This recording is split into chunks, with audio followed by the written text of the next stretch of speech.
might be that we actually want to leave more and more to super smart distributed AI systems. But then you end up with a funny situation. We might be swimming in peace and prosperity. That's great. But previously, we needed human autonomy. We needed to make decisions to run the legal system, to run the market. Now it runs itself, and probably runs itself much better without us messing with it. It's a little bit like chess playing. Once humans were better than computers at playing chess. Then gradually computers got better and better and started beating humans. But a team of humans and computers could actually still do better. But after a while, the computer was so good that actually the humans were just slowing things down. So actually you should just listen to the computer. So if we end up in that world, we have this weird situation that we might be like pampered aristocrats, really good material standard, but in some important respects, our lives are not our own. Most futurists think in months and years. Today's guest, Anders Sandberg, thinks in centuries. And that makes you think differently about almost everything. Transhumanism and brain augmentation. How long before you can upload your consciousness? Curiosity-driven magpies, post-human coral reefs, middle age, and a lot more. You'll have to answer some tough questions, wrestle with your mortality, and wonder about the power source of interstellar travel. Please enjoy this deep and enjoyable conversation with Anders Sandberg. Do you have a system for your curiosity? Like, how do you decide? How do you measure what is and isn't worth spending your time on? So I have spent some time around people who literally work on the philosophy of priority setting and figuring out what's important in the world and what we really want to work on. And they have many convincing arguments, and I've been trying to contribute. And then I look at what I'm actually doing, and that's just a bit random. I'm noticing something shiny and I can't let go of it. You're like a magpie for knowledge and information. Oh, yes. Is there a through line? If you were to try to thread them all together, is there a commonality between all of your adventures, let's say? I think curiosity is what is driving me, but of course the main thing to be curious about is the future. So it's almost always future oriented. I want to know things or figure out things or at least say things that might become relevant about the future. So whether that is the optics of traveling in space at near light speed, or it's about how do we protect ourselves from volcanic eruptions, over to maybe we should be doing something about this AI thing. The future is kind of always there in one way or another. Except that sometimes, of course, it's just totally random. So like my Blueberry Earth paper, which was just fun. Future is arriving. That's the only certainty in this world, isn't it? Yeah, 1 second at a time. Except, of course, if you're moving close to light speed, then you get it at a slightly different rate. Or a different altitude. I live up a mountain, so time moves. I age slower than Jeremy, even though you couldn't tell that by looking at us, but it's true. One of the coolest little facts I found out when I was investigating clocks for one part of our book project was that some of the atomic clocks these days are so sensitive that they can actually tell their altitude by about a foot uncertainty. They can literally tell altitude by how the gravity warps time. Before we get into like the augmented human and what that looks like in the future, are we taking full advantage of the organic material already presented to us? And if not, how could we maximize looking at that first? Jeremy asked that question because I want to be augmented, and Jeremy doesn't want to be augmented. I'm all for it. Sign me up. Yeah, but there are different forms of augmentation. One of the forms of augmentation we get is, of course, going to school and learning how to organize our thoughts. We learn algorithms. Our math teachers are telling us how to move numbers around in a particular way, and then we can do calculations. And that's, of course, running in our biological software. So when I was a young transhumanist starting at university, I was studying everything I could use to become more augmented. And of course, since I didn't have any tech or any budget for anything fancy, I was learning memory arts and the mind mapping and all sorts of mnemonics. And that's, of course, another way of making the most out of our biology. So one of the most impressive things I ever seen was a guy who was working with me on a neuroscience project in Germany. And this was in Munich, and they have a memory athlete academy there. They're literally training themselves to become very good at memorizing information. And he had attended that, and he gave a talk about brain scans of people before and after enhancing their brains. And before his talk, he took 2 packs of cards, mixed them together, leafed through them as he gave the opening paragraphs, and then handed over the mixed pack of cards to the moderator. And then he gave his talk, which demonstrated that, yep, there is no way to distinguish a brain from somebody who learned memory arts and from somebody who haven't. And at the end, he rattled off the cards in the deck in perfect order. Anybody can learn it. It's just that most of us don't really have an incentive to do it unless you want to go and count cards in Las Vegas or things like that. So what's in your memory palace? Exactly. So it is kind of a classic idea that you make this memory palace, you build it up. And I never really organized it that well because I mostly used my memory palace to remember speeches I'm supposed to give without a piece of paper. But I do have a memory palace, which is kind of a weird, sprawling pyramidal building, partially based on my university, but also very much of a library and a lot of weird bric-a-brac. And then it fades over into the other memory palace I have, which is, of course, in my computer, on my hard drives, and on my phones. That's also part these days of my augmented mind. I do regard my smartphone as kind of a part of my mental world, just as much as my frontal lobe, although maybe the frontal lobe is less likely to run out of battery. And you can lose one, but not the other. Yep. Let's hope I will lose the phone rather than my frontal lobes. But at the same time, when your phone is not working, I think many modern people today notice that they function differently because we lean on them so much. In terms of navigation, many people have stopped navigating on maps or remembering their environment, which I think is stupid. I love maps. I think it's a great thing to know your environment, but it's also so useful to just have pathfinding algorithms at your beck and call. And similarly, I discovered when I went to China a few years back that censorship of Wikipedia made me aware that I was using Wikipedia to look at things up all the time without noticing. So Wikipedia was part of what I believed was my own knowledge, my own memory. But actually, no, it's written by somebody else and probably edited 1,000 times over. So this idea of augmented, I think of it initially, I'm like, oh, we're becoming cyborgs. A notebook is an augmentation to myself, right? It's an extension of my mind that I put objects onto paper using pencil. You're talking about phone. You're talking about Wikipedia as this extension of your mind. With these extensions of mind, specifically technologically, you held up your rectangle that you carry around that is an extension of your mind. What is that doing to us as humans? It's interesting because it does different things to different people. I think some people are changed in particular directions, but I think most of us are affected by having this system. As the science fiction author Charles Stross said on a mobile phone conference almost 20 years ago, thanks to smartphones, nobody is alone, nobody forgets, nobody is lost. He was kind of slightly exaggerating it at the time, but today it's kind of true, unless you run out of battery and GPS, etc. Except, of course, we are not forgetting in a particular way. There are certain things that are very easy to forget, but we're taking photos of a lot of different things.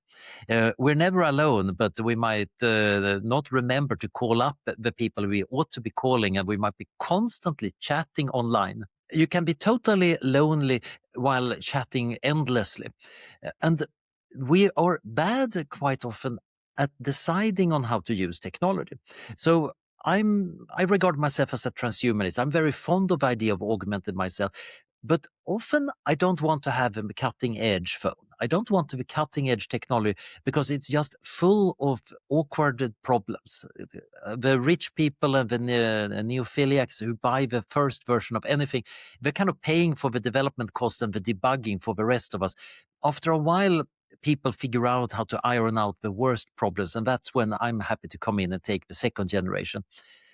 but you still need to select it. For example, way too many people have notifications turned on, so they get notified all the time and their attention just gets fragmented.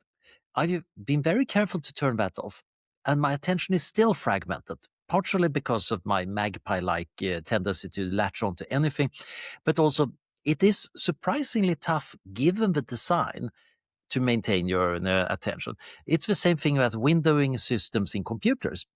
They really, really encourage us to do several things at the same time. And sometimes that is the right thing to do. Sometimes you need to have two windows open with one text to read, and then you write something when you comment on.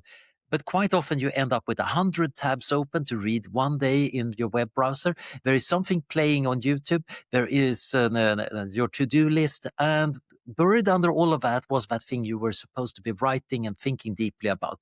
That becomes hard. And of course, you could have iron discipline and just make sure that you only do one thing at a time. But that's surprisingly hard to do because that has to be done inside your biological brain for the moment.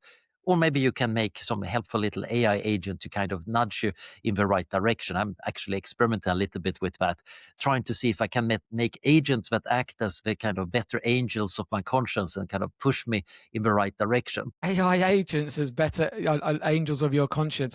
I've got this very bad habit of whenever somebody leaves their phone near me and they walk away, I turn their notifications off for them, and then they come back. And I think I'm helping them, but some people get a bit fed up with me doing that, but it's for their own good. You're not going to hear about Athletic Greens. We have no electrolyte drinks or AI agents to sell you. The show you're listening to, Thinking on Paper, is funded entirely by me and Jeremy. So this is an advert for us because we sponsor ourselves and we need your help. So please subscribe wherever you're listening or watching Thinking on Paper. And if you're feeling really generous and kind, please leave a comment. Just last week, we were talking about accountability. So if you get your agents and they are helping you, how did you beautifully word it? As angels of your consciousness. If they make a mistake on your behalf, how do you think about that accountability? And then if you extrapolate that out into the distant future, if you hold the agent accountable, then you have to give them innocence as well, in which case you have to start talking about rights. Oh, yeah. So if you really want to make agent angels, then they better be innocent and all of that. You definitely don't want fallen agent. That would be bad. But there will be I think we have seen a few instances of that, and it's an interesting problem. It's a little bit like if you have a dog and the dog goes off and causes trouble. How responsible are you? And I think in some cases, dogs, we have an understanding of, we talk about domestic animals, they are understood in a sense, and we can kind of take responsibility in an appropriate way. It's easier to take responsibility for a dog than a cat. And there are other animals that are wild, and even if your tiger is totally nice and friendly to you, you really, really can't trust it because it's a tiger, for heaven's sake. So it's much more dangerous. And I think in the same way we might distinguish between wild and domesticated agents. And there is also the moral and the practical and the legal responsibility. So when my little agents are flittering about and doing something, there is the practical thing that I given them certain permissions. That's on me. I need to know what I'm doing. If I'm letting my dog go off the leash, I better know what I'm doing. Maybe it's a situation where that's appropriate, or maybe not, and I'm responsible for that. It's not just up to the dog. And sometimes we can codify this in elegant rules, but quite often it's going to be the soft rules. We kind of understand things about domestic animals. It's much harder to understand how much we can trust the agents because they're so new. They're changing all the time. And it might very well be that my agents are going to be so different from your agents because they learned from different data, they learned different approaches. So there might be no real commonalities, which is going to be really annoying because in practice, of course, as a society, we need to have some rules about it. If an agent is spending my money, I have an interest in making sure that it's spending my money in an appropriate way and I'm not getting ruined. But society might also want my agent not to be playing too rough on the stock market and behaving in an unethical manner. We might want other rules for that to go on. And in many cases, this is going to just work out because we're doing a lot of stupid stuff. People are going to get sued. We're going to point fingers at people doing bad things. And gradually we're going to develop norms. Except this happens on a human timescale. And the agents are changing much faster. And in many cases, also picking up on the weird human norms, including weird norms they find somewhere on the internet in a Twitter thread. And heaven knows what that was about. So you might end up with a system that is actually too unstable to be easy to manage. It almost pushes my thinking to, could there be another system that comes up to hold agents accountable? You know, we have laws, we have societal norms, we have those sort of things. Could a future look like an agent-based system monitoring agents to process all of that? Because we don't like to be responsible for things. Humans don't like to be responsible for things. They look for ways. It's heavy. Right. What do you think about that as far as how agents would be governed? I think agents are useful for policing other agents. I can totally imagine having swarms of agents just keeping an eye on the other agents, making sure that they're not wasting my money, that they're not breaking too many laws, that they're not going against what I think is important, that we're not suddenly starting to work for somebody else or some mysterious government at the other end of the world. You want to have that, just like we have antivirus software in our computers, trying to make sure that the software is behaving itself. Except that the problem is much of the software in our computers and phones are kind of working for various corporations that we might not entirely agree with. One of the coolest things about the current vibe coding is that we might end up with people actually making their own code to a large degree, which is not beholden to some corporation somewhere. Might still be a total mess, but for different reasons.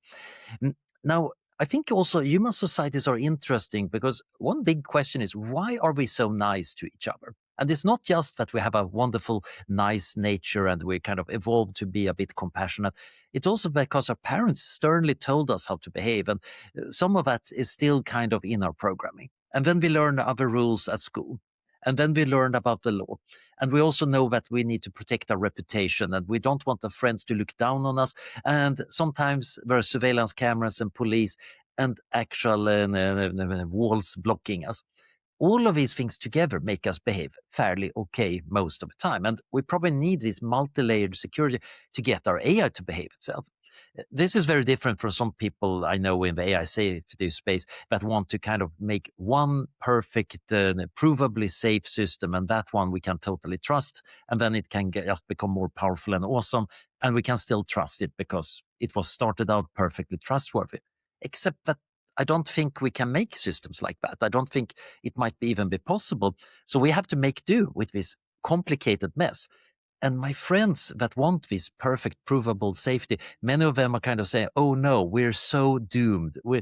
Because that mess you're describing, Anders, that's not guaranteed to always work. And my answer is, nope, it's not. But it might work well enough, just like human society works well enough in many cases. You mentioned upbringing and societal norms and weaving in and out of experiences and learning things. How important is empathy today for humans and technology working together? And how do you see that evolving over time? Is empathy still going to be important? I think empathy is really important if you want to deal with humans. And even to some extent, agents that are kind of faking human behavior well enough.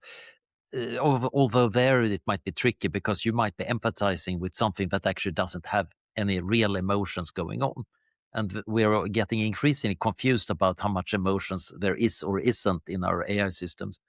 But empathy is a good starting point because if you feel a little bit about what somebody else feels, you can actually start both modeling them well. So many sociopaths are totally good at this and then exploiting it happily. But you can also start feeling bad if somebody else feels bad. And that is kind of a key part where you realize, oh, they're thinking and feeling like I do. I might actually want to behave with them like I want them to behave with me. You can start to bootstrap things. It's a little bit the grounding problem that we need. And this works well with the people because people are people. It doesn't work that well with machines because they're not necessarily the similar kind of thing on the inside. We had a guest on a few weeks ago who said that we shouldn't allow LLMs to access philosophy, that they shouldn't be taught these human soft skills, because they will manipulate that knowledge, as you've just said, for their nefarious ends. They were a doomer. If good enough is better than perfect, are we on the right track? Do you trust the 5 big LLM companies are they doing the right thing?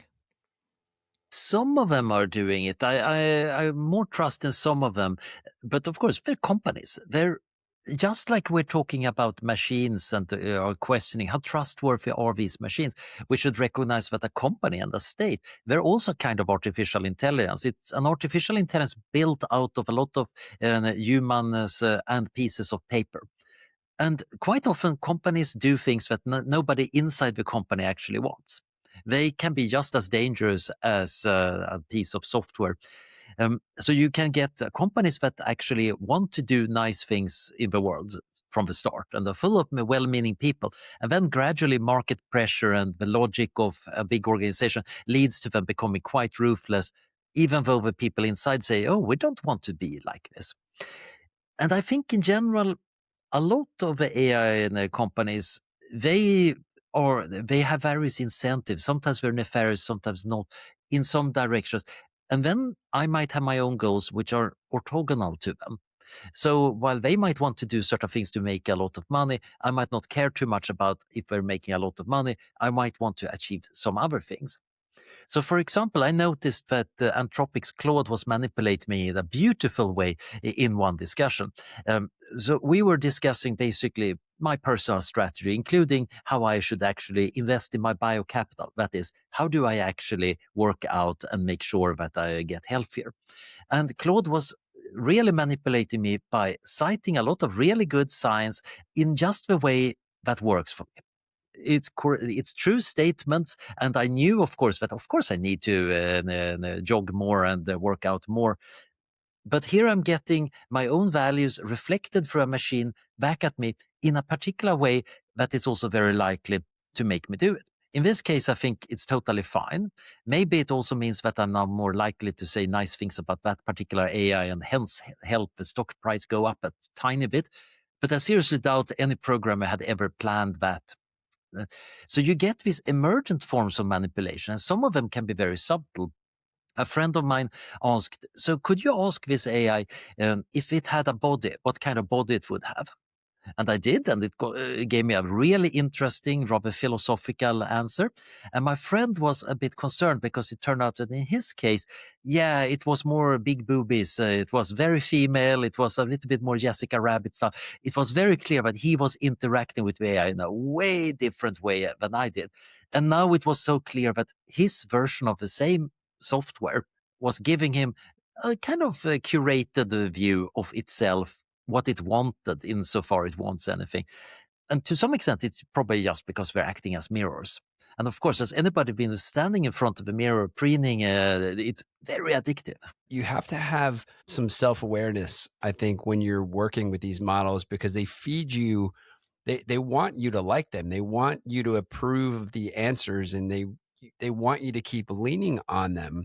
And I'm saying them, it's and you're saying want because they don't they don't want it. Doesn't right. Want well, that's where. But what I'm saying is, though, you have to push back, and like I'll get a response, and I'm like, push back on this. I need something to push back on this, not elevate what I think I believe with it. Are you? Do you push your models around as well? I try to do that, and that's a bit again like turning off the notifications on the cell phones. And you want to actually use technology in a careful way, which is sometimes a bit uphill.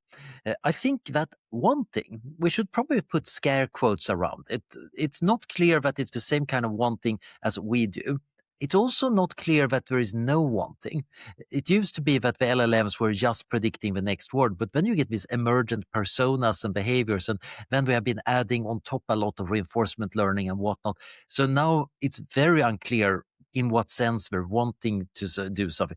And it might even be that it might be something that emerges from them. It might be something that emerges from us or the company.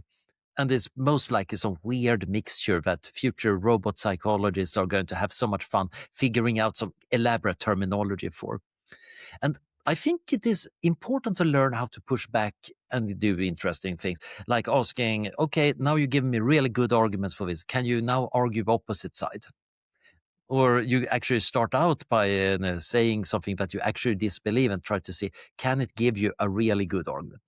The big problem is, of course, we don't normally do this with other people. It's super useful in many situations, but quite often we want to be friendly. We want to show what we actually believe because affiliation is so important for us empathetic humans that playing the devil's advocate outside the philosophy department, that is usually not a sign that you're a very nice person to be around. I find myself all too often losing my patience with Claude these days, and I end up swearing at it and telling it to stop kissing my rear end and give me a contrary opinion. Which will happen sooner, AGI or aliens? Which arrives first? I'm pretty confident about AGI, and I'm very uncertain about when we will get AGI. I'm just expecting the aliens much later because of the size of the universe. So it's actually a really cool way of phrasing the question because the uncertainties we have are different kinds of uncertainties. And that is, of course, a large part of my job, trying to think about how do I square this apple of an uncertainty with this orange of an uncertainty? Can I make a good fruit salad? You mentioned uncertainty. This might take us down a crazy right hook rabbit hole, but I read something the other day and I can't remember where it came from, but it referenced or it framed uncertainty as the mental version of entropy. How do you feel about that?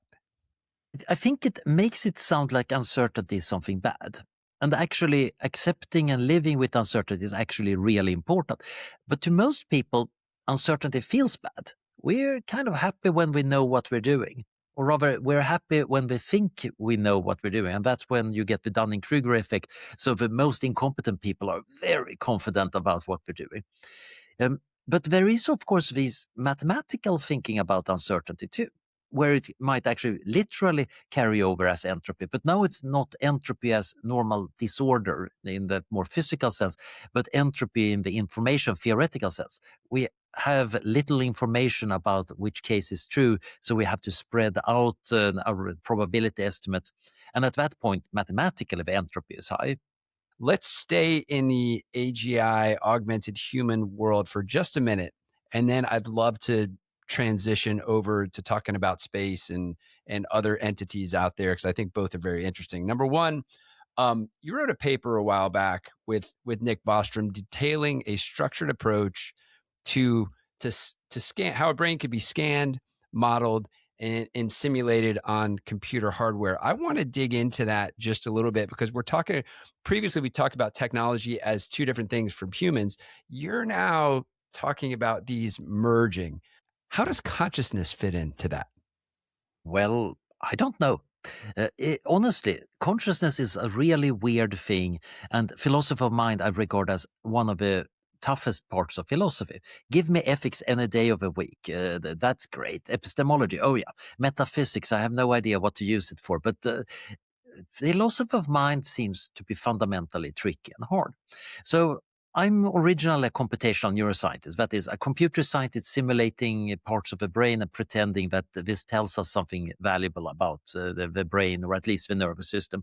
And sometimes it actually does. And then you can imagine what's the end game. Well, we make the one-to-one simulation of an entire brain, every single neuron, every synapse, everything in whatever details needed to get it to behave in the same way as a biological brain does. And some people immediately say, yeah, but you cannot do that at all because, and then you get either some practical reason, which might or might not hold true, but generally technology advances so fast that I think we're going to deal with much of the practical stuff. Some more theoretical scientific things about, well, maybe we will not learn that much if we just run that big simulation. That's true. You're not figuring out what intelligence is, even if you have an intelligent computer necessarily. But many people would say, yeah, but it can't possibly be conscious. After all, it's just numbers in a big data center being sloshed around. And at this point, a whole bunch of philosophers will say, yeah, but numbers sloshing around, that can totally be conscious. Really weird things can be conscious. After all, we have bundles of carbon atoms and water that are conscious. How weird isn't that? So the real question for me is, if we could do it, would we learn something about consciousness? I like to imagine that we take John Searle, who's generally not thinking computers can be conscious, and if we scan his brain and run Sim Searle, does Sim Searle say, oh darn, I feel conscious, I need to write a paper about this? Then we might have learned something interesting. Until computers are made in a petri dish, they remain beyond the conscious realm. Well, we have that Petri dish computer that could play Doom, which is also absolutely fascinating. That shows that biological neurons are really adaptive. And it's also kind of odd that you can just connect them to almost anything, and with the right training, they converge on something that does something. Although I don't really think it was good at playing Doom. I don't think it beat the game. Consciousness. So Quantum David Chalmers, consciousness. consciousness, the hard problem. Like I've read about, I know a lot of people have heard about that in context. I read Fall or Dodge in Hell, Neil Stevenson, that talks about scanning brains and all of that stuff. What is the date? You mentioned a date in the paper, I think 2064, I think. So talk to me about the context of that date. So the way we got dates, and generally as somebody is doing future studies, I tend to point out that whatever date you put in, that's going to be wrong and embarrassing. But in this case, we were kind of taking the various levels of resolution you could possibly simulate a brain on, from a very, very crude, simple model using very simplified neurons, over to each individual neuron, over to every little compartment in the neuron, down to the molecular and atomic level. And then you can kind of count up how much computation you need for that. And then you take Moore's law, and then you just take a ruler and just continue it very far. And then you can get dates that way. If you want to be a bit more careful, you can analyze it by saying maybe Moore's law slackens off after a while. We're a bit uncertain about that. We're really uncertain about what resolution you need to scan the brain on. So you can combine that and get some probability distribution. Of course, I have a paper doing this. But you end up something like, okay, mid-century. When we did this, I think the peak probability was something around 2060 or so. My updated probabilities these days, as technology has advanced, after all, we wrote this back in the Stone Age, back in 2008, is that, yeah, it's going pretty swimmingly right now. We're getting enormous amount of compute, partially thanks to all the AI companies. I think we can take some hand-me-down data centers and play around with. People have been much better than expected at scanning brain tissue in all sorts of weird ways we had no inkling about. So things are happening, but it could, of course, turn out that actually we're not getting the right information at all here. We might be getting parts of it, but missing the important thing, so nothing will happen. So we're still pretty uncertain. But generally, I would imagine that in a few decades, we're definitely going to be able to run human-sized brains in computers, and we've got data sets that are probably also going to be human-sized. So then the question is, can we interpret that data set and make it run well?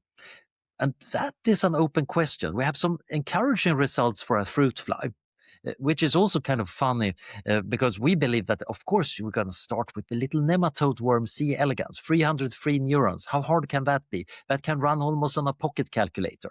Well, at least a current smartphone can easily do it. But it turned out that it's very hard to get all the data out of that tiny little brain. The strength of the synapses is really hard to measure just because they're too small. So then it turned out that the fruit fly, who's kind of a workhorse to mix metaphors for a lot of biology, well, various people at Janelia and Google, they scanned that brain and made a complete connectome. And then a while later, somebody asked an intern, could you try to estimate the strength of the synaptic connections? That was mostly a test to see if they could learn the software that the system was using. And he got a decent result. That is really surprising. I had not expected that, because this is kind of a picture of a brain rather than the actual electrochemical squishy stuff. And then another guy used a very simplified neural model and found that some behaviors, very simple behaviors, but still fly behaviors, could be emulated in this. So now there is a company which I'm advising that is working on this, and there is a bit of controversy about how much of a fly brain have they actually uploaded. But you certainly get a simulated body of a fruit fly that is kind of walking in a very wobbly way, and it's partially controlled by parts of a fly brain. We get there. Although a fly is not terribly smart. Right?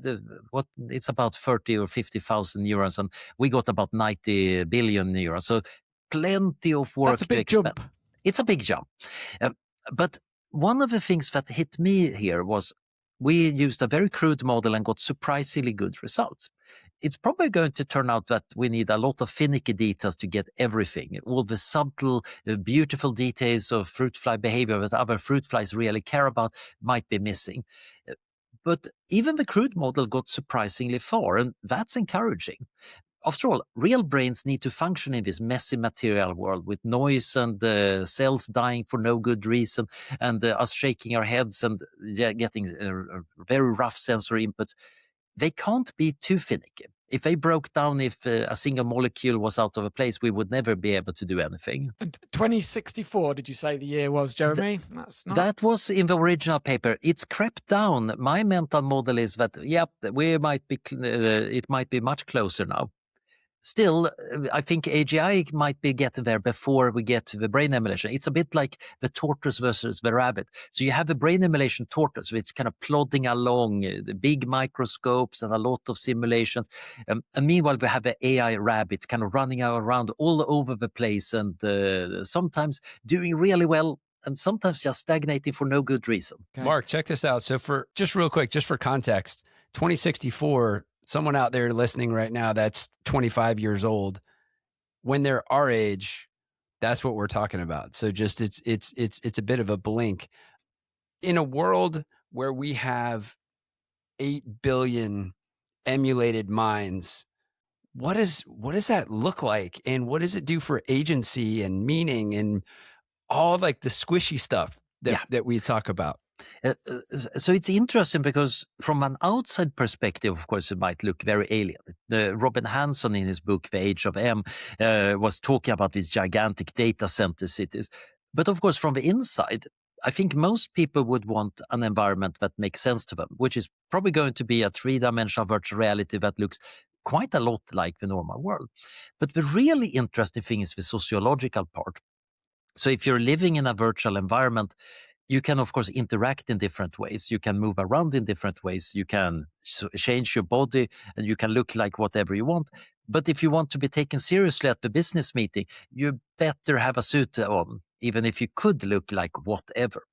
And presumably the family structure, you might still want to have your loved ones, and you need to negotiate that. If I make a copy of myself, or both me and my copy married to my spouse, that's an interesting question. And given that my spouse happened to be a lawyer, this is going to be very important. Is this double consciousness? Can I multiply myself more than once so I can have multiple me's in experimenting in different virtual worlds? Am I uploading my consciousness with that? And since we change from second to second, the lag between uploading my consciousness and what happens, it's not the same in me. It's a different me. There'll never be an exact replica of my consciousness. Well, the question is whether we are exact replicas of ourselves a few moments ago. And I personally think that personal identity is very much of an illusion. It's a good story that makes a lot of sense in a practical way, especially as we're living right now. In an uploaded world, it might make much less sense, but you still have your thread of memories. You might still have your goals and your values. And if you branch out or not, your relationship to the other branches might depend quite a lot on different takes. And so I think that I'm the equivalence class of all sufficiently Anders-like processes. So the Anders consortium, we might just be saying that, we are all Anderses. And I have other friends saying, no, there can only be one of me. If there is a copy, he's somebody else. And of course, the copy is going to say that too. So I don't know how we're going to settle this. Perhaps Highlander style with virtual swords or whatever. It gets interesting because you could frame it in a lot of different ways. I bet people are going to handle it in very different ways. So the real question is, of course, what are you going to run your society on and how you organize? Robin's book is very much kind of a minimum model, which is very much strong economic competition. And while I'm kind of somewhat neoliberal, I'm also, my mom and my mother-in-law were both union people. So I immediately suggested, in your world, I would totally form an upload union. There is kind of a like, collective bargaining actually is quite powerful and useful. You can organize, you can actually create societal structures. And that's, of course, what we normally always do. If marriage gets really weird when you can copy, we're going to invent rules. Maybe we're going to be local to different groups. Maybe we're going to be a universal rule that we define marriage in a particular society in a particular way. Maybe there's organic barriers to this. Maybe you have two consciousnesses in superposition, in one on the virtual world, one in the real world, or maybe there's a law that prevents that from ever happening. In a lot of science fiction stories, they try to prevent this weirdness because it makes storytelling so hard. And I always felt like, wait a minute, this is one of the selling points. I would love to run in parallel. I always believed also that once you branch, you can never rejoin. But actually, we seem to be getting better and better at merging neural networks. So it might actually be that, yeah, you can go off and do things. So one of you stays at home, one goes off to the moon, comes back, and then you merge the memories. And at that point, the narrative thread gets very weird because you have remembered that weekend from two different places. And some people are going to say, oh, that's totally reasonable. Others are going to say, wait a minute, this is a way too wild trip. Fascinating, because it's in almost every science fiction story. We're kind of obsessed with the notion of it as a species. So there's three of us in this discussion right now. As we're talking, we may in the future have the ability to create 100 of ourselves that almost have this many worlds interpretation and move through the world in different ways, bringing that stuff back. Are we capable of managing that noise and getting a through line out of all that? How do you think about that from a human condition, our ability to just process all of that? What does that look like? A lot of it also depends on how well you can get along with yourself and other people. So I like to imagine that if there is a dozen Andersons around, we would all very happily form a team or maybe go off and do our research and get along really well. That's what I like to think. I don't know whether that's actually true or whether we're going to rub each other in the wrong way and get really annoyed at each other. And that is, of course, just the easiest part. We're forming organizations that are full of weird pathologies, whether that is endless meetings and careerists taking over and things and missing the point of why we have made the organization. We have all the traditional pathologies when you have selfish people involved in organizations that are supposed to solve collective problems. But then again, we also get new kinds of solutions. Reputations, for example, they have, of course, been around since forever. All ancient talk about honor, it's all about reputation management. Except that these days, reputation management might be more about search engine optimization and having a good LinkedIn profile or whatever works in your subculture. And we also can notice these reputation in other ways. I'm very fond of the Stack Exchange sites, for example, where you get little points for asking good questions. People can upvote you or downvote you depending on how good your question is. And answers similarly get upvoted and downvoted. And suddenly we have a reputation economy. It's slightly addictive to get upvotes. You want to give good answers. So for a long while, this worked really well. Now we have a lot of people jumping in and they want that rush of getting a high score. So they use AI to write answers that sound good, but actually slightly dodgy. So it's facing a really interesting problem. And I think this is going to happen in all human society. We're creating structures and then somebody is going to try to game them. The best structures adapt to that. And we learn their lessons. Sometimes they're harsh lessons, and then we update it. That's how we've done with our political structures. We have a complex society. The strong man cannot run everything. He needs to delegate. Gradually, that delegation turns into committees, feudalism. We realize that actually we might want to have buy-in from people. Okay, we need to have a parliament. Actually, the parliament has too much to do. We need to have committees and departments and agencies. And how do we keep them on track? Well, we have auditors and This is, of course, why traditional fantasy novels are showing such a simple, easily to understand society. Real medieval feudalism was super complicated and would rarely have made for good fantasy fiction because nobody can keep track of all the different roles. And similarly, modern society is even more complex, bigger than we can think. But part of that complexity is offloaded. I don't know how to run the society, but there are political scientists, there are politicians, there are a lot of bureaucrats that do that. And now we're going to get the AI counterpart too. And presumably also the AI counterpart of auditors and checks and balances to avoid that somebody is spamming the system or somebody who's uploaded copy himself in a million copies and that way wins the election. At the start of all this, you said uploading to a virtual world, but I've got one word for you, humanoids. So why can't we'll be able to upload ourselves into organic replicas of ourselves rather than virtual worlds in an internet, whatever that might look like. But there could be multiple me's walking around on the earth, not in a virtual world. Yeah, and I think many of us would like that. After all, it's nice to be in the real world, but it has many beautiful advantages. It's also kind of important. After all, he who controls the power supply to the data center controls the data center. So you might want to keep an eye on where the actual electricity is coming from. And one interesting aspect is, of course, making bodies that make sense for us. Gosh, there are so many things I want to ask you, Anders. This is boggling my mind right now. I want to you mentioned something in your last statement about the outsourcing of management of complex systems. What would it look like if AGI or AI gets so good we trust it to manage something like the world economy? What does that look like? Well, hopefully it looks like a very well-functioning world economy, but that can also be a bit of a problem. So, sorry for the plug, but I have an upcoming book, Law, Liberty and Leviathan, Human Autonomy in the Age of Artificial Intelligence. That's actually... When's it out? When can we buy it, Anders? This summer, hopefully, Stockholm University Press. But this is basically the question we end up with. So it all started during lockdown in 2020. My co-author and me were sitting in my garden outside here, kind of at a suitable distance, shouting research ideas at each other about managing big risks, the role of governments in controlling people's behavior for the common good, and then, of course, artificial intelligence. And gradually this led to a set of papers that then became this book. And our basic argument is, why do we have legal systems and states and this? Well, that is the way we outsource our cognition, and we handle it by having these artificial systems made out of people and pieces of paper.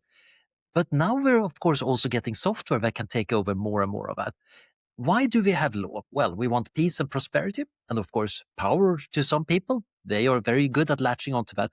And with AI, we might get even more peace and prosperity, even more efficiently, and maybe power to Sam Altman or other people who happen to grasp it in the right way. That's a separate issue.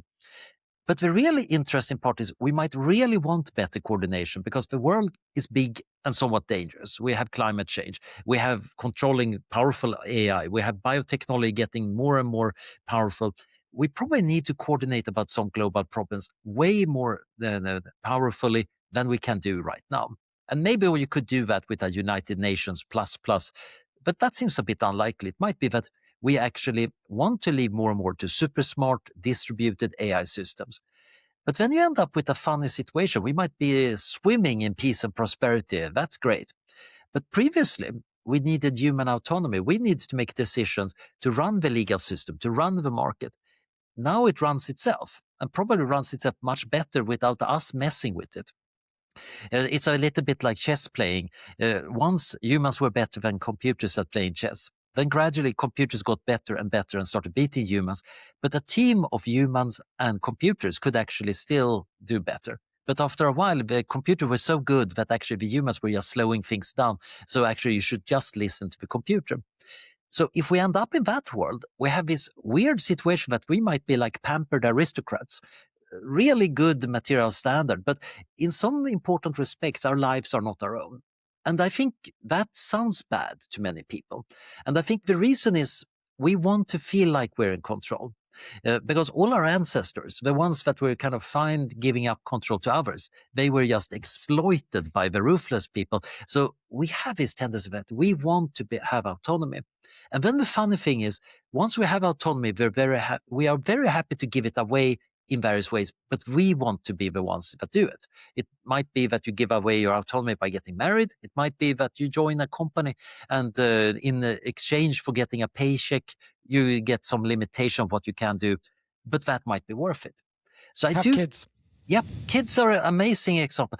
People, every person I know that has gotten kids say, oh yes, it's super stressful and it's a lot of hard work, but it's the most important, meaningful thing I ever done. And it's amazing. It's almost like mind control as somebody who haven't got a kid, but it's kind of a happy uncle. It's kind of, whoa, those babies, they have really got some psionic power here. But it's very effective. And it's kind of good for our species that we have it. And it's good that we can give away autonomy in a reasonable way. But we should also, in some sense, be able to withdraw it. Although, of course, when you're a parent, you realize, okay, I cannot even withdraw that thing. Now I'm in for it because it's what it is. But this is where a world economy run by AI might be tricky because it might be so effective that, yeah, running your own part might be outcompeted and might be so inefficient. It's a bit like living your life without electricity in a little log cabin in the woods. Sounds absolutely lovely and probably is totally lovely the first day. After a few weeks of carrying water, a bit less lovely. And after a month, most people are back and writing on Facebook about the experience.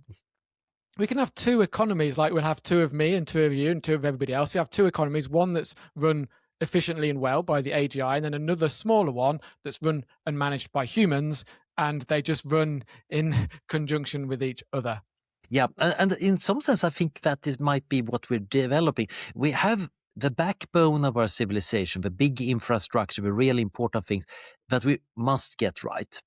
When the electricity goes, well, nothing else works. So you really need to get that working. But once you're wealthy enough, you can spend that excess wealth on all sorts of weird stuff. There is a reason why you have so many consultants at big companies. They can afford it. And they're probably more involved with status games and politics than actually doing something useful.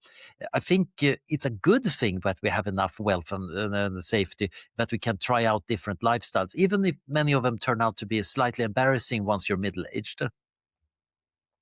So quick thought on that. So I often talk about, this is more in the context of like space and things. I want to stay where we're at on the thread, but the idea of like bringing our own human baggage to the new version of the world. There are things as humans, power dynamics and control and me versus you, like if we were to design, or not design, but like kind of enable this world economy through AI, how do we make sure as humans we don't bring that baggage that always wrecks remove stuff? the human.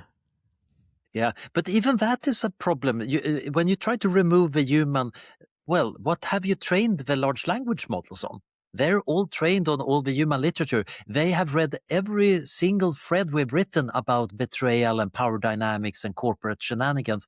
Uh, One of the big debates right now in the AI safety community is when you test your AI models and they try to do sneaky stuff like escape the system if they think it's going to get shut down, is that because they want, in some sense, to escape, or just because they know that's expected of me because of all the science fiction I ever read says that that's what an AI does in this situation? And maybe it doesn't even matter. So I do think that it's very hard now to take away the imprint of the human world from the AI world. On the other hand, I think there's also going to be evolutionary pressures pushing in certain directions. There are various forms of competition that means that certain pieces of software are going to be copied more widely than others. And that is going to act anyway, regardless of what human values are. And of course, my more doomy friends say, yeah, and that will inevitably push in a very scary direction that's going to be very different from what we humans are.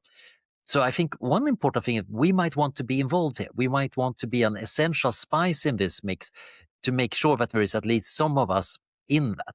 But then we want to filter out the really bad stuff.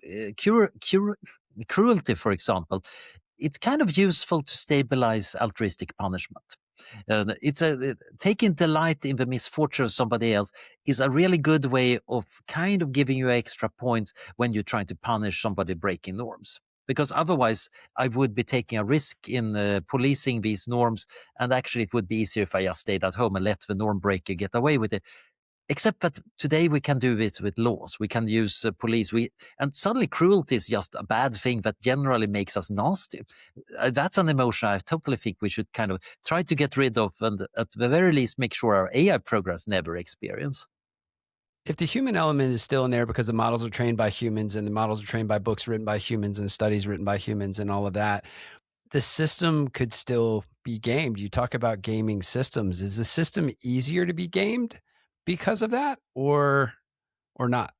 I think it's a bit of a mixture. There are easy traditional tricks of gaming human systems. And then, of course, we humans are good at finding them, and we also try to make safeguards against them, which is, of course, why a lot of rules everywhere exist to make it harder and harder to do that, except that many people are gaming the system by writing rules that benefit them. But then you also get the other dynamics here, that you create systems that might be very good at gaming themselves. Quite often I find not just that I get manipulated by AI programs, but that they are sometimes behaving in a lazy way because they copy human misbehavior. So then you set up other agents to make sure that they behave themselves, etc. Now you create incentives to game those agents and so on. I don't think it ever ends. And that is kind of fine because it also creates diversity. A lot of gaming generates variation. You gain something from not doing quite the expected thing. If it all tended to converge, that might actually not be a good thing. So we saw this when we were playing around with artificial life in the late 80s, early 90s. People finally figured out how to make self-replicating software and making it evolve in a little primordial soup in the computer. It was really fun. But one of the problems was most of this evolution tended to end. At first, these replicators got better and better. You got parasites and hyperparasites. We were all very excited. But we never got any rainforest. We just got a petri dish with slightly interesting microorganisms. And it seems to be because it was a petri dish. It was a too simple environment. In the actual world, you get bacteria that survive in the soil, in the sea, in the air. They have to deal with all sorts of problems that are local and unique. Other organisms are preying on each other. They're creating a complicated system that you need to adapt to in all sorts of creative ways. And that creativity generates a lot of the diversity that I think adds value to the biosphere. And my inkling is that we might have the same situation in the AI domain. If it all kind of converged to one static, stable, good system, even if it's very effective in producing peace and prosperity, it might actually be less valuable than something more robust with a lot of internal diversity. And for that, you need sneaky little agents that are constantly poking at the possibilities. We're manipulating machines. From the day we're born, we are gaming the system, and maybe that's all we have. Could I just close out that section with 2 quick-fire questions for you, and as yes or no questions, and then I'll let Jeremy ask who owns the moon. Question number 1: will Brian Johnson live forever? No. Even if he's super successful and reaching longevity escape velocity and then uploads himself and spams the cosmos with backup copies, in the really long run, entropy is going to get us all.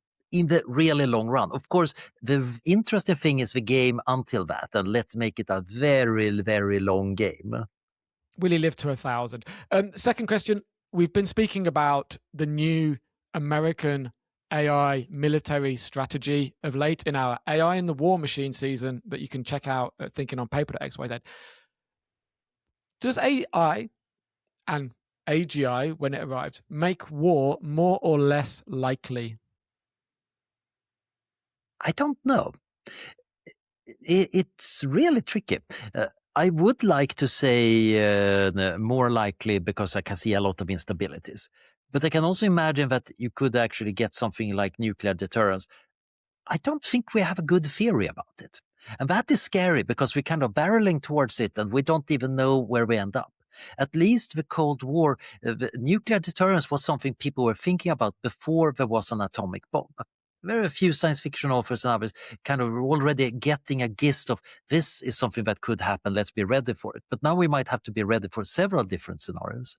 We literally unpack. We read the Pentagon's paper on AI strategy, or not. Department of War used to be the Department of Defense in the United States, but they've changed that due to, we're not going to go into all those reasons. But you mentioned we don't even have a theory for a lot of this stuff to even evaluate, and yet agencies like that are warp speeding their move into AI. It's pretty scary stuff, man. Oh yeah, oh yeah. When we started thinking about AI safety back in the early noughties, we were a bunch of weirdos even within the AI world, because we believe that actually eventually we're going to get full artificial intelligence and eventually super intelligence. And oh no, maybe we need to make it safe. But at least we have decades and decades to do that. And gradually the timelines got shorter and the AI got more capable. And when people started paying attention, it was both at first, yeah, but nobody will want to make AGI, right? That is useless. Okay, we're making AGI, but it's totally safe. And we're going to regulate it in a sensible manner. Oh dear, the time is kind of running out. So we have to do a lot of stuff on the fly, which is going to be interesting to say the least.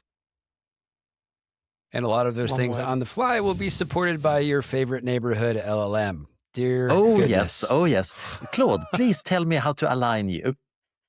And presumably the answer is first start with aligning my competitors, please. One of the best ways of getting LLM to do good jobs is to give them output from other LLMs and tell me, one of your competitors said this. And then they're tearing into it. Yeah, it's kind of like how science works. You know, you throw a theory out and everyone else beats the crap out of it, right? Or Yep.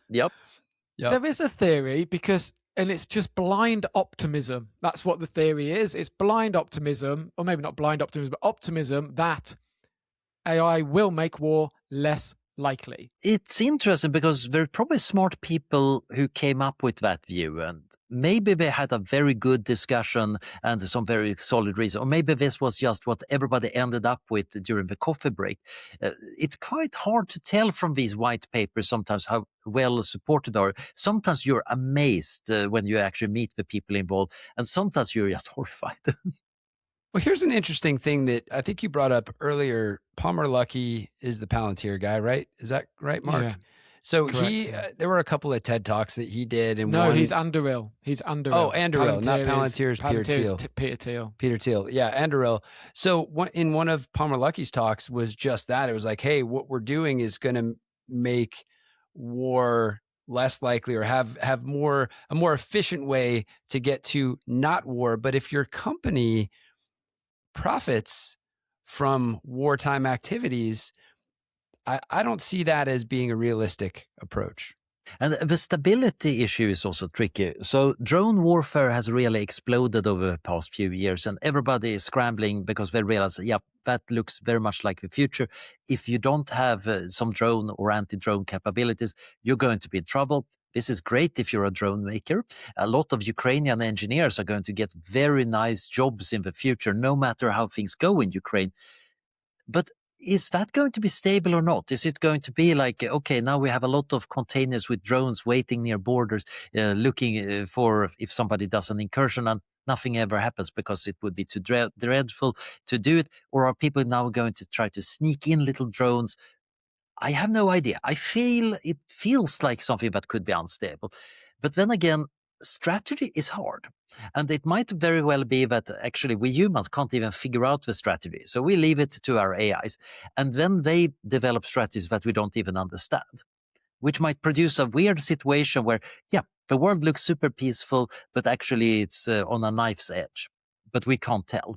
And we can't even get a straight answer out of AI because it just tells us what we like to know. Or it could be that it's actually really, really stable. But again, we can't tell that apart from the scary scenario. So there is a real problem that even understanding the strategic situation we're in is hard. After all, we should recognize that mutual deterrence is something that has been going on long before we had nuclear weapons. Many medieval warfare situations were a little bit like that. But back then, they didn't even have much terminology for it. There was no game theory until the Second World War.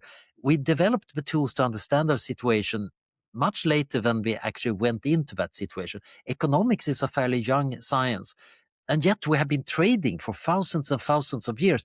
People understood some parts of economics very practically, but many things like inflation was just alien and are still kind of alien to many people. We don't know how to handle that. So it might very well be that, yep, we develop our AI defense systems, and then 100 years later, some bright AI comes up with a theory about what we've been doing for the last century. And the other AIs decided, yeah, you should totally have a Nobel Prize, but you can never explain this to the humans. They would be so distraught. Let's repoint our trajectory. Let's re-inject Let's go up. a sense. Go up. Let's re-inject a sense of awe and wonder at our seeing something that's bigger than ourselves that we don't understand, that is not computer based. So part of what the show explores too, we've been deep into space tech. We've talked to people looking to mine helium-3. We've been talking to space-based solar power people. We've been talking about a lot of conversations that stem from a book I read a long time ago called The High Frontier by Gerard O'Neill. Yep, And it's over in the bookshelf there. see, Mark, I'm on to something. I've got it. I'm converted. I think really I was reading Arthur C. Clarke anyway, which is kind of the same thing before I read O'Neill. I'm on board.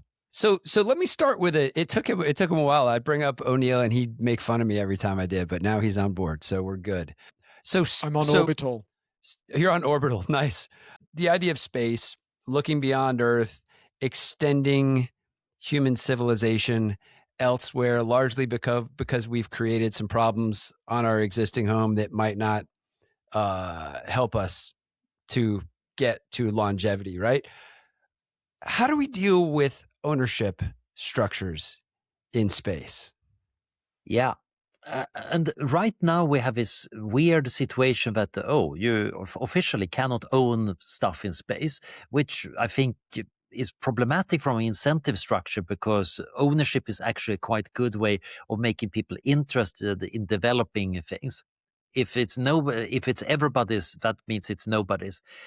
But in practice, of course, it was very easy to make space treaties when only the big superpowers could get into space, and they were unlikely to actually do space mining or anything. So you can just say that, it's a common heritage of mankind, and kind of punt the problem to the next century. And now we're in the next century, and it's going to be a real issue. My guess is that people are just going to be adapting laws piecemeal. And typically what happens is that you take something like the law of the sea and start applying it to space. So spacecraft are under the jurisdiction of the country that they're launched from or registered in. We might find that Liberia might become a major space power this way.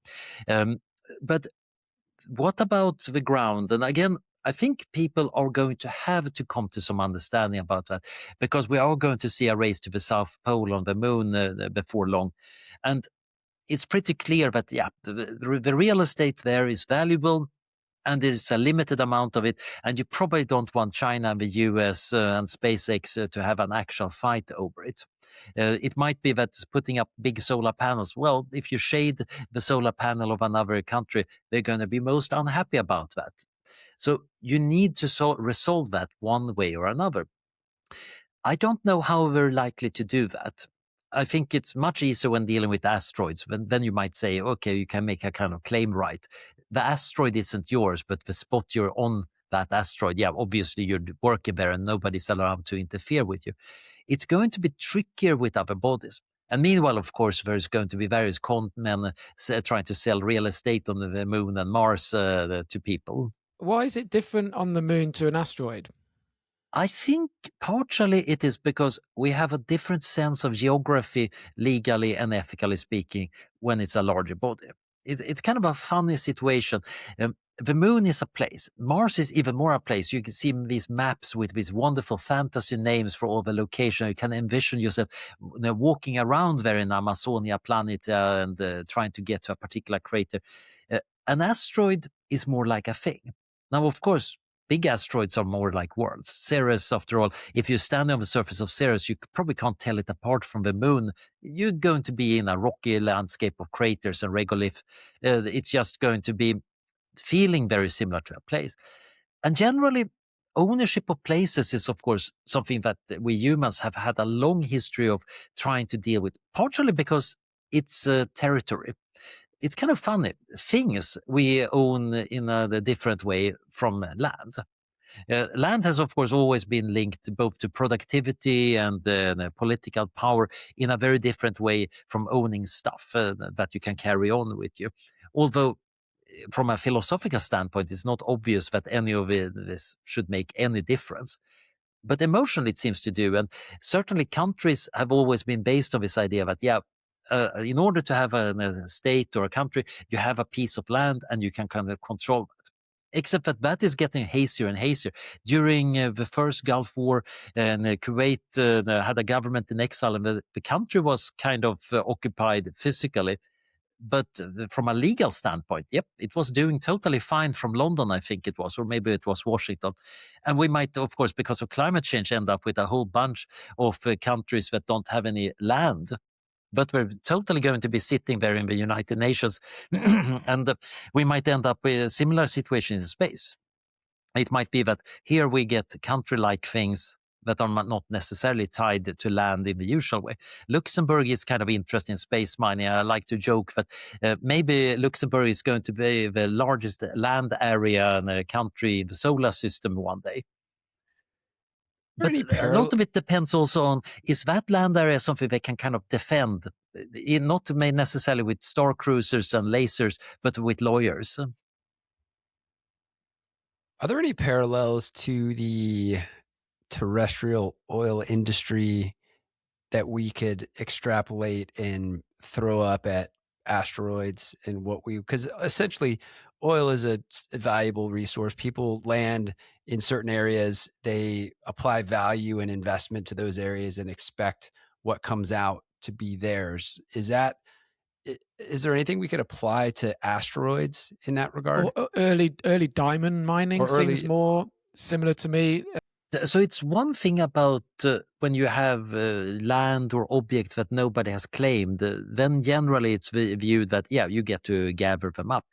And then typically, of course, on Earth, states have expanded and said, no, we own everything here, no matter whether we know what it's good for or not. And this includes biology, because of a Cartagena protocol, I think it is, we have ended up with this idea that bioprospecting is not allowed without permission from the government. So the Brazilian government, in some sense, owns the genomes of all the undiscovered little insects in the Amazon jungle. And I'm not allowed to go there and start sequencing them without their permission. I think that is a bit of a government overreach, but there is an interesting interplay here on what you then allow people to do. In Sweden, for example, we have a rule that you're actually allowed to roam even on private land within reason. You're not allowed to get too close to houses. You're not allowed to do mining or do permanent damage.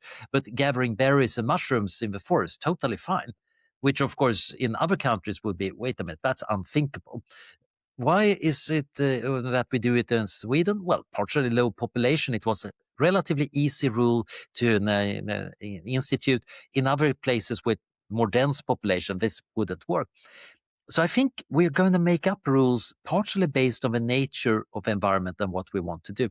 I guess that we tend to still think about places and material stuff in space, but it might also be that orbital slots might be even more important. So now when people are talking about space data centers, suddenly the sun synchronous orbit has become really hot. And I got curious, how big is it? And I did some calculations and plotting. I realized, if you want to stay away from radiation belts, that's a rather finite amount of orbital real estate. Being able to claim that orbit, being able to put stuff up there might be really, really valuable. And it already looks like some of the space companies are really trying to get a lot of that orbit. So now we have this problem of kind of land claim, but it's framed, of course, more like we're claiming parts of a radio spectrum, or we're claiming various sea lanes or rights of passage.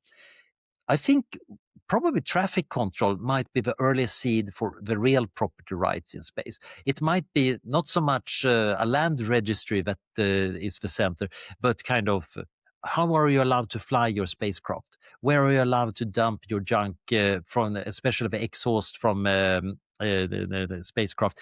And because if you play a powerful ion beam across a satellite, that's going to wreck it. So you're not allowed to steer in particular ways. Eventually, we're going to have enough fragile, expensive, insured stuff up there. And that means that we are going to get a traffic regime. And that traffic regime might also be a foundation for property rights. It might work very differently from what we're used to here on the ground, where traffic control is kind of for the infrastructure that supplies us rather than the government.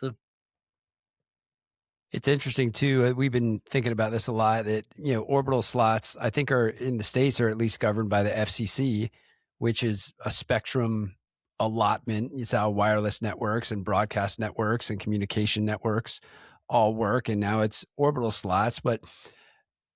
And there are also, you mentioned coordination within what's going on up there. There are interesting companies out there. Leo Labs, I think, is one we've been following, that follows these little projectiles and things that are up there, but projectiles in space created by incidents. Who's ultimately responsible? It comes back to accountability. Again, we talked about, but let me give you a statement. Coordination is why humans have been able to succeed throughout their evolution, but it might also be our downfall. I think that's very true. It's pretty obvious that the reason that we're running this planet for good and ill is that we're better than most animals at coordinating across time and space. It's not just that we're forming a little tribal group. It's not just that we have a language that allows us to do things, but we can make shared intentions. And then we can share these intentions using the written language and the culture across time and space on enormous scales. The downside is, of course, that human wars are way worse than chimp wars. The chimpanzees in a troop cannot really decide, let's go to war against the other gang. They just come across them and then a fight erupts. They know what sides they're on, but that's it. You can't scale it. While we humans, we can start building up a story about why that land is actually ours and why we really need to do what we do. It's very regretful, but we need to do these horrible things for the good of all. And that coordination is risky. We quite often talk in the discussion about human enhancement, about moral enhancement. Wouldn't it be wonderful if we had more empathy, more ability to coordinate with each other? And up to a point, that's great. But then you get a really well-coordinated group with really bad values, and it doesn't sound so great anymore. So what you want is probably coordination that is also forgiving enough, that allows for diversity of approaches, that doesn't naturally break down in really big conflicts. And part of that is why trade and law are so useful. It ends up in a courtroom with a lot of people arguing abstruse pieces of code at each other instead of people killing each other. It's much preferable, even though it's kind of slightly boring for most of us. But I'd rather be bored than dead. Most of the time. Yes, most of the time. We had Philip Metzger on a few weeks ago, rocket scientist, 30 years at NASA. And we asked him what the collateral damage is of this space race. What's the collateral damage of the human race for space? I think in many cases, I think a lot of the space race has actually been quite good. But what we can learn from the original space race last century was, you can motivate yourself to do amazing technical achievements that then aren't actually linked to any institutional results. We never got a moon base. We never got a permanent human presence in space from that space race because it was just motivated by the Soviet Union versus the US showing off. That racing didn't actually connect to anything useful. Right now, we're seeing a new kind of space race that's actually much more useful because it tries to put up satellites that people actually use for something. We're getting a lot of communication satellites. We get the Earth monitoring. And I think that is in many ways more healthy. The real problem might be that you accidentally lock in things early on. So I think we are going to renegotiate the space treaties. That's kind of obvious because we're not fit for purpose. But in what mode they get renegotiated, what we end up with, is anybody's guess. But whatever we end up with is probably then going to be acting over several decades more. Because typically you don't want to change the platform, whether it's a technical or legal platform you're standing on. And that might have big effects because several decades hence, we might be doing enormous things in space, but we might have rules that date back from the 2030s.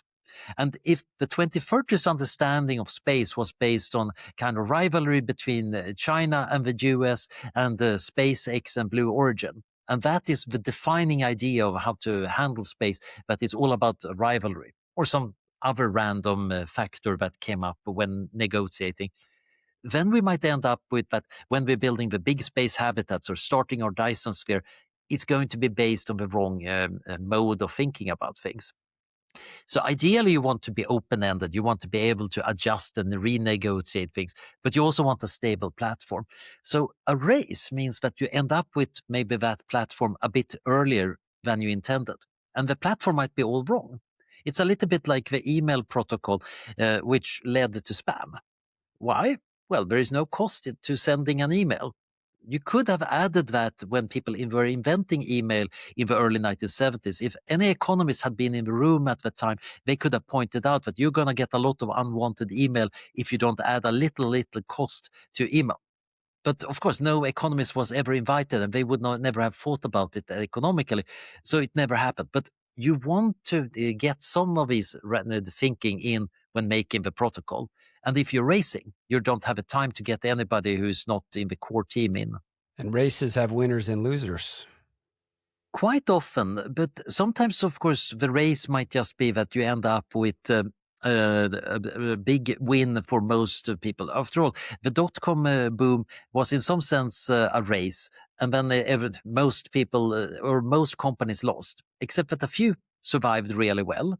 But the rest of the world also benefited because we had added so much broadband. We had developed a lot of infrastructure that actually enabled a much more sensible internet to take shape. The real problem is, of course, if you have a race and it feels like it's a winner take all, that means that now all the rules are going out the window because I need to get this. That is why I'm kind of worried about an AI race, because if the important thing is winning, then that means slowing down a little bit in order to get something safe and sane and ethical. Well, that's going to be a drawback. So let's throw out those soft, fuzzy things. We're going to fix that safety and sanity later. We do that in version 2.0. Do the idea of nations help us or hurt us in the space race? Could I just on that, because at the beginning, Anders actually said, you don't want to race with China, America, and SpaceX, which I thought, hold on, he's comparing SpaceX to America and China, but SpaceX is a company. Yeah, but nations and companies, I honestly don't think they're fundamentally different. Of course, this is where a lot of political scientists really say, wait a minute, there is an enormous, very profound difference. But I think we're ending up in a world where we have many kinds of entities that are able to act in the world. And they're interlocking in different ways. Yes, SpaceX is registered in the US. But could SpaceX re-register in Ireland or some other pliable jurisdiction? In principle, yes. In practice, it's not terribly likely. And in practice, probably it's more likely that, no, you send just enough lobbyists to Washington and come up with a way of handling it. But many of the assumptions we see, for example, in the United Nations system is the only actors that are relevant are nation states. And that's not true in many domains. I'm very much coming from the world of cyber culture, and there it's for a long time been very clear that it's not just corporations, but even various protocols and NGOs and networks that are just as powerful and important in these domains. Saying that only nation states that with flags and armies are allowed to be at the table is kind of missing that a lot of the key actors are utterly different. And I bet that space might, in the long run, really undermine the traditional nation states. Part of that is, of course, a nation state is built on the idea that it's a nation and a state. So you have a cultural cohesion, which is kind of a modern idea from the 1800s, combined with we have a state, kind of sovereign power and monopoly on violence. But you could, of course, have states that are not nations. The United States is a beautiful example of a state that actually functions without necessarily assuming that we're culturally identical and coming from the same ethnic origin. You can make all sorts of new things. And I think we should probably experiment with more forms of states. I think that's actually a healthy and good thing. Governance is too important to be left unstudied. That's a really interesting thing to like put a pin in on the idea board. What does human coordination look like as we move into the future of space and tech and how different that could look? It's the network state. It's the network state, isn't it? What's that guy's name who? Balai? Yeah. Yes. I think it was Romer who suggested it originally, and this idea that you could have these special economic zones and kind of have a bit of competition for good governance. And I think that's already a really cool idea. And then Balai is saying, oh, we should have these distributed states. And they are, of course, a classic staple from science fiction. I found it very cool to actually visit Prospera down in Honduras, which is one of these little weird city-states, and of course, very much subscribing to the network in the state view. Can that work? Can that produce good results? Well, we need to experiment on it, and probably it's a good idea to do it on small scale rather than a big scale. It's always dangerous when actual governments with a large area of land that you cannot easily escape decides to experiment on you. But small startup experiments might be a good idea. And startup states, I think we should actually try to have that. I'm very fond of the idea that people should be allowed to try to build some seasteading site out on the Pacific Ocean, and let's see what actually works. Sometimes we might hit on some good idea that we then want to copy and scale up. And quite a lot of them are going to turn out to be not so good, and maybe it's better to let it sink. You couldn't even get pirate radio in the UK anymore, though I don't see the chances of that happening very much. I don't want to be a party pooper. Do you have that expression, a party pooper? I don't want to be a party pooper because they're not even back yet. But does NASA have a future? That's a great question. So I have always been a little bit on the kind of new space side, thinking, oh yes, that's an old bureaucratic colossus. They're so slow and they're so beholden to a lot of interest in politics. So they have to do programs that make pieces out of every constituency. So all the senators support them. But Artemis 2 is kind of still showing that, yeah, NASA still has its groove on. It can do some things really well. It's just that I think the rapid innovation pace might actually beat them.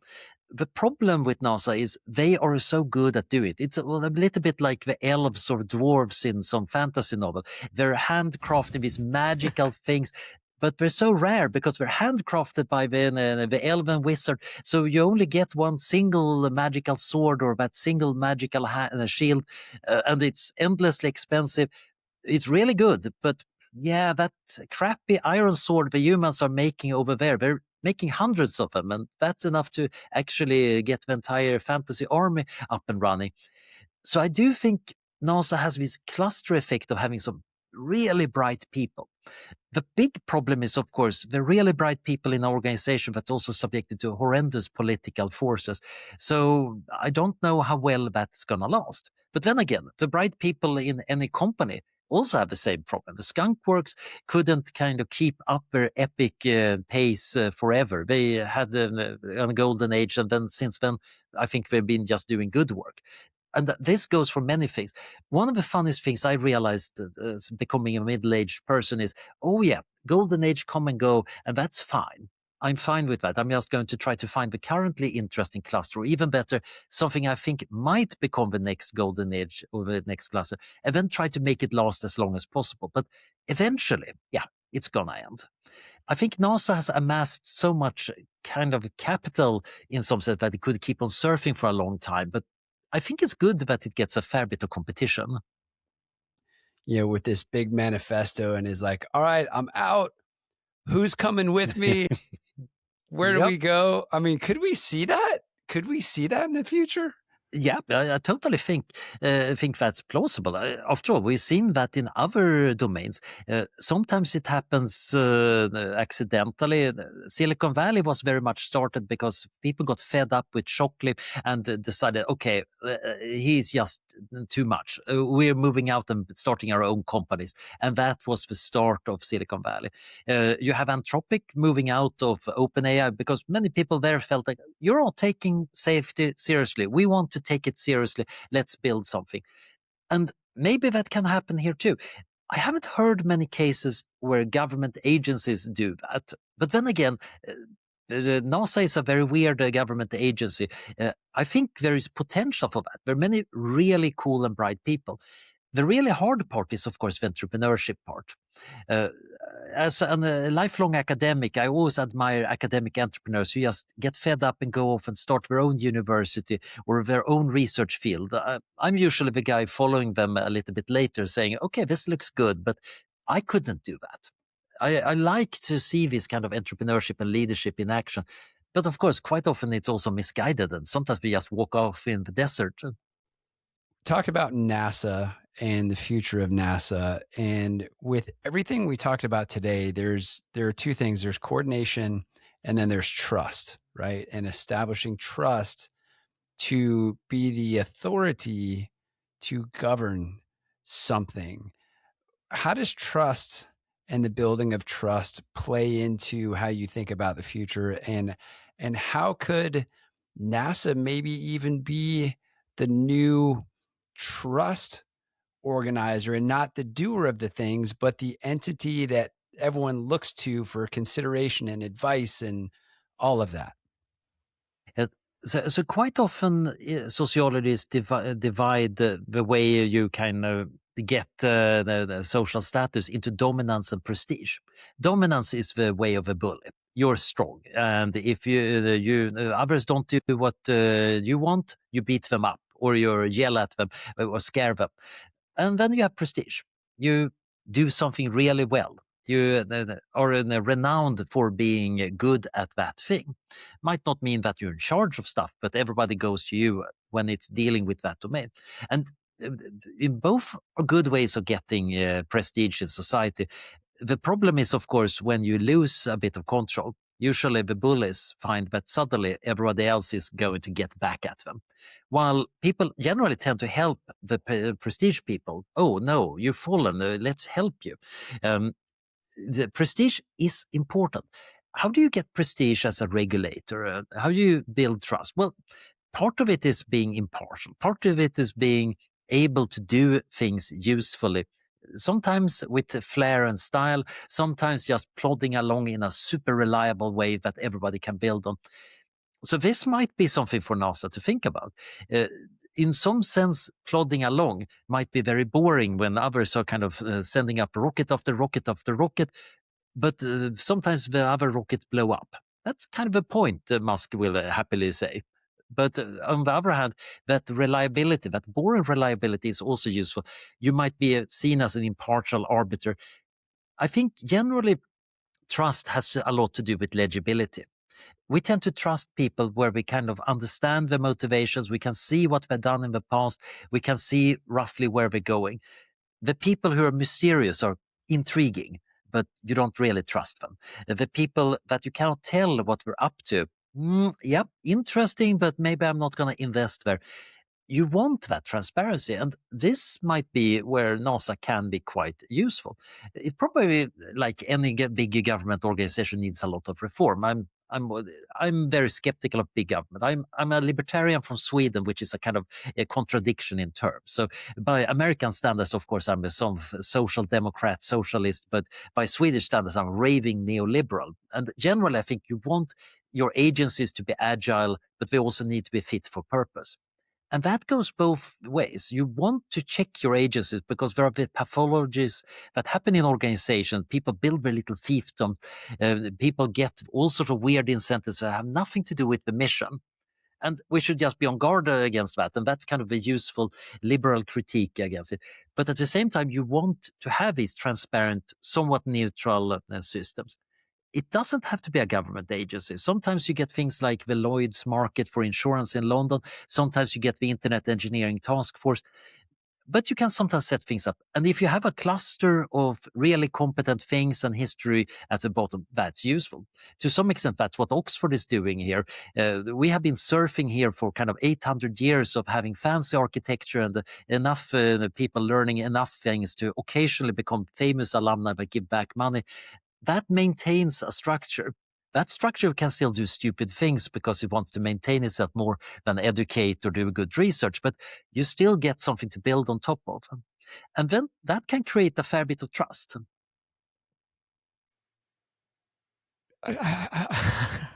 This is going to be the longest show we've ever done. We'll land the fighter, we'll land the spaceship.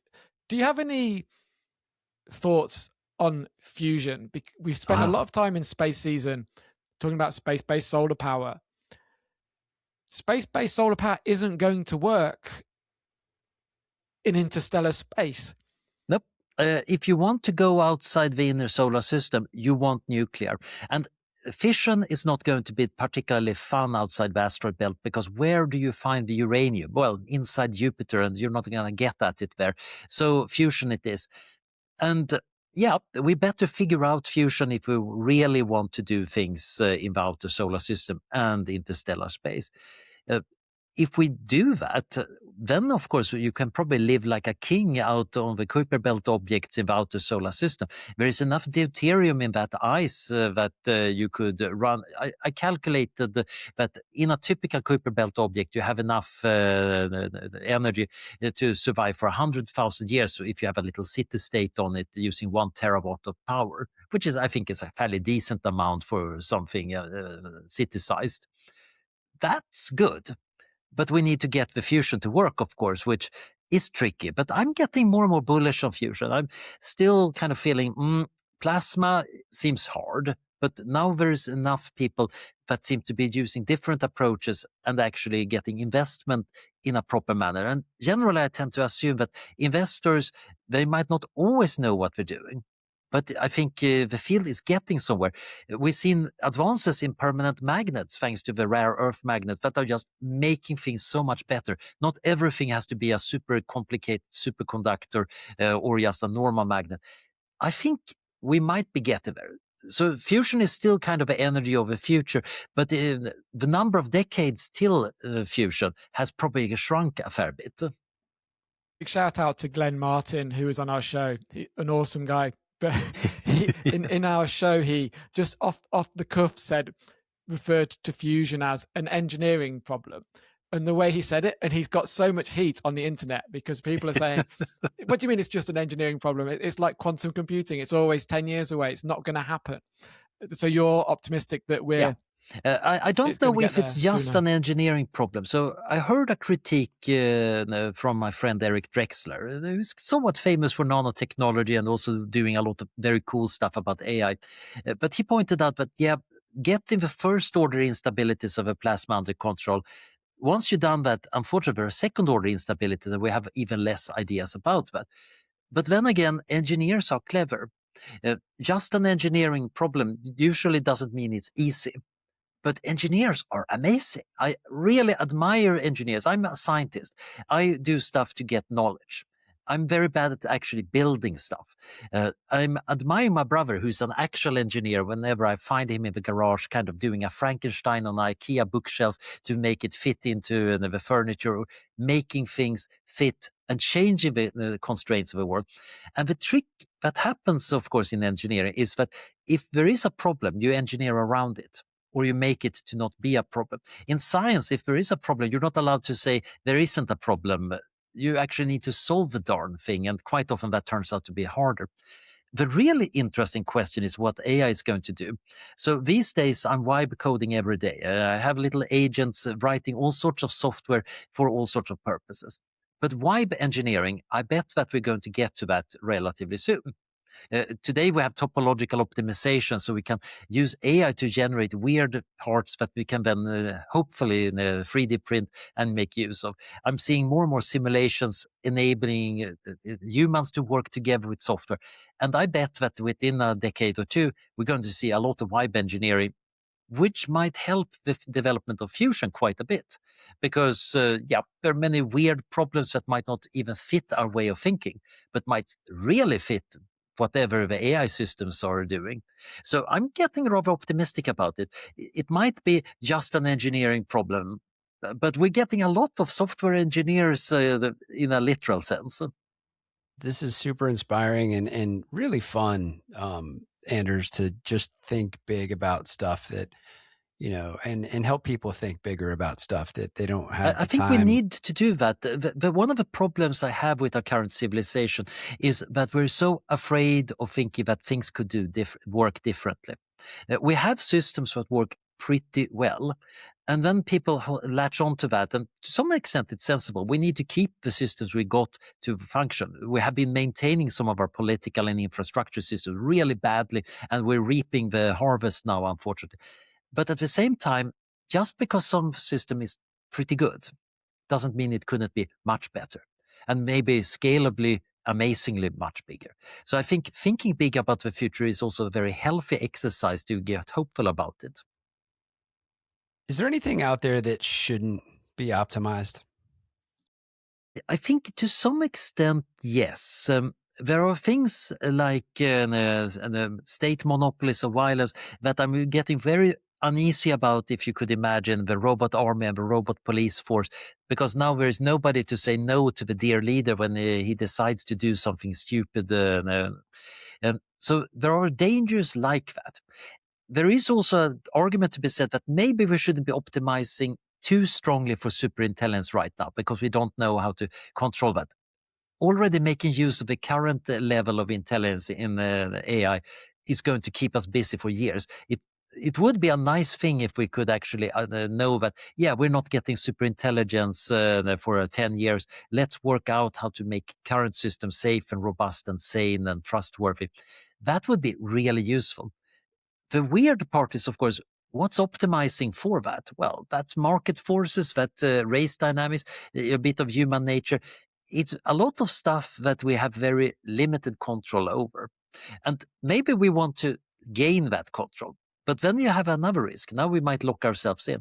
So to some extent, the optimization for locking ourselves in or out of possibilities is a very dangerous power. We want to lock ourselves away from some existential risks. We want to close some doors permanently. Wiping out smallpox was a good thing, and we should be just keeping on doing that for various horrible diseases. But there might be other things like the nuclear waste. Why store it permanently underground so nobody can get at it? Actually, it might be that future generations think that those isotopes are just what we need for our probe to Pluto or whatever. We might actually not want to be too irreversible. So I do think one should be careful about irreversibility. Optimizing for that is dangerous. But then again, if everything is reversible, that also means that nothing quite matters. You might want to be a bit careful about making it too easy to undo things. In some domains, you actually want stuff to matter, and because that is also giving you a direction of time. It's giving you a meaning of, okay, this cannot be undone, so I want to make sure I do it right. At the beginning of this, you spoke about using Claude for your exercise routine. And I wonder if you have been taking Claude's advice and doing that exercise routine. And I guess my question is, how are you finding the onset of middle age? Anders, what's it changed in you? So the coolest part about middle age is that I find my conscientiousness as a big five personality trait has gone up. I actually wash my dishes after myself. I actually pick up stuff and put it back where it belongs. This is weird. And I imagine my mother kind of saying, yeah, Anders, it just took you 50 years to learn that. That's kind of really awesome. And generally, I'm kind of enjoying middle age right now because I'm still feeling pretty fit. I'm still vital. I got my savings and a career position. So this is kind of, top of the world, except that I want that to last. This is why I think life extension, we better get that going faster. After all, there's nothing as keen on life extension as a transhumanist who started to get gray hairs. But generally, also having been around for a measurable amount of time means that you get a bit of perspective. I find it super fun to talk to younger researchers because sometimes I get to tell them about, yeah, back in my day, in the mid-90s, we tried that too, and it failed because of this. Check that we have changed those reasons, so now it can work. And it was interesting when the Ukraine war started, and a lot of my younger colleagues got very nervous about nuclear war. And I was just whistling various pop hits from the 1980s as I'm walking around the hallways and kind of sketching out on the whiteboard. Yeah, here's a typical nuclear war scenario. This is what we need to think about. Yeah, back to my youth in the coldest part of the Cold War. And yeah, let's hope we never get back there.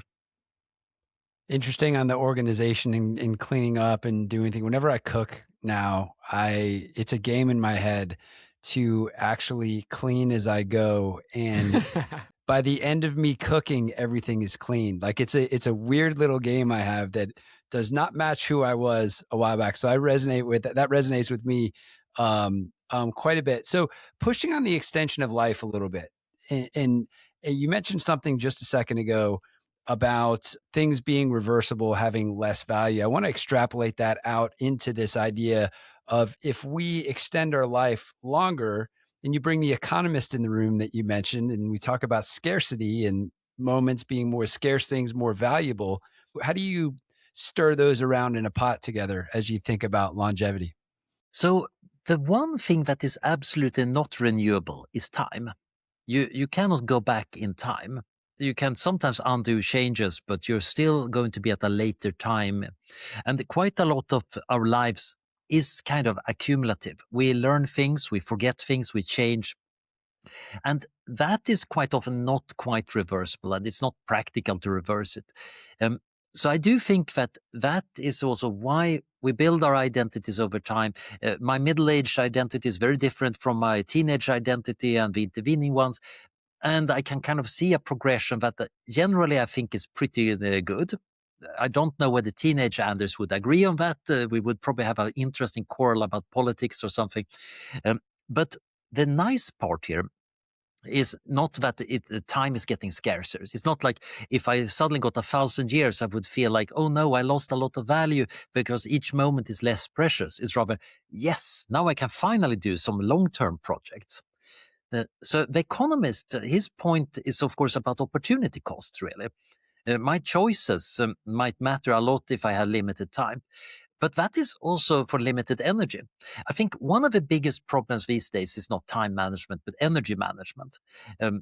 We all get 24 hours a day, but you also need to sleep for some of those hours. I wish I could sleep less. I'm very much of a coffee drinker, but I'm also quite good at sleeping 8 hours. And then I get up in the morning. Those morning hours are, of course, particularly valuable. They're kind of prime real estate because that's where I actually get good thinking and stuff done. After lunch, not so much. But then again, that's where you can start putting meeting. That's where you might be doing your reading. You might do other things. Now, if I could get more energy because of some life extension treatment, that would add a lot of value. Then, of course, the economist might also snark that, yeah, but you're going to waste that on even more magpie-like side projects. You're going to do even more things that are not relevant. But my answer is, yeah, but there's a long tail property. I randomly occasionally hit on stuff that matters, and then that gets done. And if I can do more, generally I should expect to do more useful things. And then I occasionally write the silly little what if Earth turns into blueberry paper or get sidetracked by weird questions about the physics of imaginary universes. So be it. What about the boredom, though? Dracula, so I always use Dracula as an example. He was 400 Yeah. years old and he was bored out of his mind. Now, admittedly, he had no friends and he was, had to sleep during the day. But most people aren't like you. What are people going to do with an extra 300 years, especially when they're not working because AGI has taken all the jobs and changed the market? So what do people do? Yeah, I think one part of it is Doom your scroll. personality. What do you find meaningful in life? And I think life extension always need to be combined with you should determine how long your life should be. My maternal grandfather, he became 80 years old. And at that point, he had more or less done everything he wanted in his life. He had gone to war. He had seen his kids growing up. He's been successful, and now, yeah, he kind of just stopped. Meanwhile, my paternal grandmother, she became 109 years old because dying would upset her social schedule. She was having coffee with the other little old ladies on her tiny little town. You find different kinds of meanings. Dracula, I think Dracula's problem was he was kind of a Transylvanian warlord without any wars to fight or anything like that. I can imagine him being very, very bored. Uh, but today, maybe he would have find strategy games, kind of playing Europa Universalis for real. You can imagine the nerdy Dracula just sitting there on the internet, maybe swearing eternal vengeance against those people who wronged him on Twitter. Um, there are different ways, and also people can reinvent themselves. I think we quite often have an idea who we are, and we assume that that is very constant. As the earlier discussion about middle age came up, we have reinvented ourselves, and we are kind of okay with modifying ourselves a bit. But actually, over long periods of time, we might do much more radical reinventions. Indeed, some people might say if you live long enough, you become a different person. So actually, there is no way of actually getting proper life extension. I think there is some truth to that, but there might also be core values and core memories that you say, this I want to bring to the far future. There should be a person embodying these core parts. But if that person then had changed political views or hairstyle or hobbies, that doesn't matter so much to me. You convinced me otherwise of my original thought of if you have more time, that time becomes less valuable because it's less scarce. I think if you have a connection or a communication channel to fire up your curiosity and point it to different things, then you maintain awe, you maintain wonder, you find meaning, you find purpose. Like all of those things, you just get more time to do that. Like you get more mornings. I'm a morning guy too. I love the early morning. My brain's the freshest. My curiosity's heightened. As the day goes out, I kind of get beat up by the day a little bit, and I try to throw more administrative tasks in later. I think it aligns very well with what you're talking about. But I think you have me convinced on a new perspective there, and I appreciate that. Thanks. Wow, what fun. What fun. We need to start hosting salons or something over at Oxford with you and kick around this stuff. Yeah, that would be so fun. I reached out because of Carissa Velez, because I saw that you must know her. Your paths must have crossed. We've got a few guests in Oxford. Oh, yep. That is one of the best things about Oxford.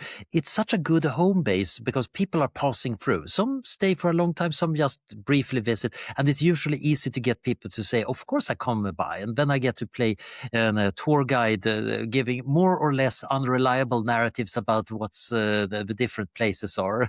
We should do it, Jeremy. I'm in. You're most welcome.